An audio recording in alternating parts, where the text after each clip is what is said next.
spend the rest of the class, we're going to look at basically troubleshooting the side scissors. There's lots of things Carl was trying to do to mess up my side scissors. So we're looking at this tonight, we're doing the Thursday night, we'll look at some other things on Thursday night as well. The main battle that we're coming up against is obviously when Carl makes his grip, or he doesn't, I just get my working grip and I pull this across. I want his elbow across the centre line, I get angular advantage. I want my head higher than Carl's. I want to make that grip on the lapel if possible. Carl's goal is to flatten in, and now he starts to put weight and pressure on me. Now what am I looking to do? I can sweep him from here, but I want to come up on an elbow post. Anytime, just take it back a step, anytime I got my head higher than Carl's, I was letting go of this and coming back on my elbow and building a base, and then making this leg heavy so my bottom leg was light so he physically climb up.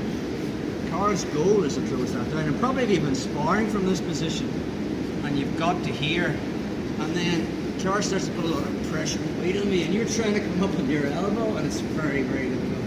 And then you're thinking, oh, the back, you can't get on the back at all. So what we want to be thinking about is, instead of coming up on an elbow post, we're going to come up on a shoulder, and then we're going to use our head, bypass our elbow, and come up to a hand. So the first thing I'm thinking about is, you can even hear in my voice, Carl's putting pressure on me. This is good strategy. It's hard for me to get in the back from here, but not impossible. So I'm going to uncross my side scissor, put a foot on this hip, and my other foot's going to go on this hip as well. And I'm just going to kind of push him back a little bit to create a little bit of space. Now, from there, this other foot, the one that's on his far hip, is just going to start pushing him back. So it slides off his hip and pushes down. And this other, if you have long legs and you can get that hook in, that's good. Unfortunately, I haven't long legs, but I have to put it in as I climb up on the top. But if you have long legs and you can make that initial hook, that would be good. But if you can't, it doesn't really matter. So from there, I'm coming on my shoulder. Okay? I'm not trying to get onto my elbow. And from here, once this grip is helping me pull up on top, my right foot that was in his hip now drops to the mat, and I'm kind of putting my chest towards the mat, okay? As if I'm nearly trying to go belly down. All my weight's going on my head and my right knee. I didn't go onto my elbow at all. Now this leaves my right hand unweighted, so I can physically put my hand on the mat, and then I put the hook in. It's quite easy from here to get on the back because of this grip. Carl's belly down, I'm on top, I just tilt over and I'm on the back. Again, done our stop serve, but we're adding our pedal choke from here. So my left feeds the lapel to my right. Find the opposite lapel. I'm not using muscular strength, bicep strength to finish the choke. I just put my right shoulder, put Carl's chin in his chest, and I use the friction of the mat to bring my right elbow behind me. As if I'm ear to ear, and my sternum's between the shoulder blades, and I'm whispering sweet nothings in his ear. I don't want to be back here. Well, I do want to be back here, but not in this move. Okay, so let's do that again.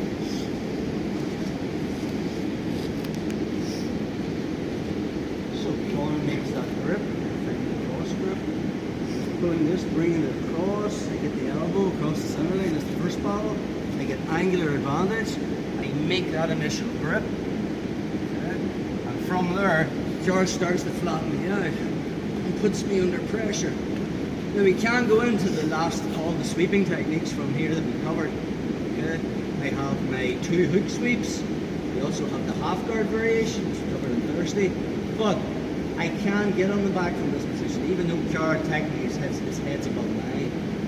So from there, first thing I want to be thinking about is pushing on his hips. So my left foot's going to go on the near side hip, push a little bit to get my foot on the far hip. Then my foot on the far hip slides down a little bit. Just keep your hips high, bro. That's really nice. And then I'll push that leg back a little bit, just to create a little bit of space. And this leg drapes over. If I have long legs and I can put the hook in the far hip, that's cool. this grip, it's everything. Now I'm not worried about trying to come up on my elbow, too much weight and pressure on me. I stay on my shoulder, okay? And now that foot that was on the far hip points towards the mat, and I put my head on the mat.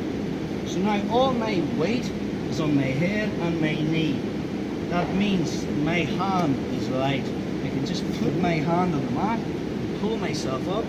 This is when short-legged people like me, and this grip is everything. This is what's going to tilt the car and just fall back this way, and that's already coming over the shoulder. Find my left feet it to my right. It's a 4-fingered inside grip. Find all the lapel, it's an underhook, it's not coming over. Ear to ear. From that position, my shoulder pushes into the back of the car's neck, pushing his chin into his chest. I can pinch my knees. Okay, one more time on that. It's called a shoulder post. So we're bypassing the elbow post, which is what we learned on week 1. So from here, across, I get angular advantage. I get this grip. This grip is everything. Don't worry too much if you can't actually find the lapel. This is still okay as well. Okay. Now car starts to put pressure on me. I have the sweeping option. My left foot will find a home first. That pushes back a little bit so I can get my right foot in. And once I push that back a little bit, there's a slide down the thigh and push that leg back. That just gives me a little bit of time and takes the pressure off me. From there, okay, I'm on my shoulder. I take my foot off the thigh and I put my knee in the mat and I put my head on the mat. All the weight now is on my head and my right knee. Now this hand is free. I just post it on the mat. I didn't put my elbow on the mat at all. Now I put that hook in. And this grips everything.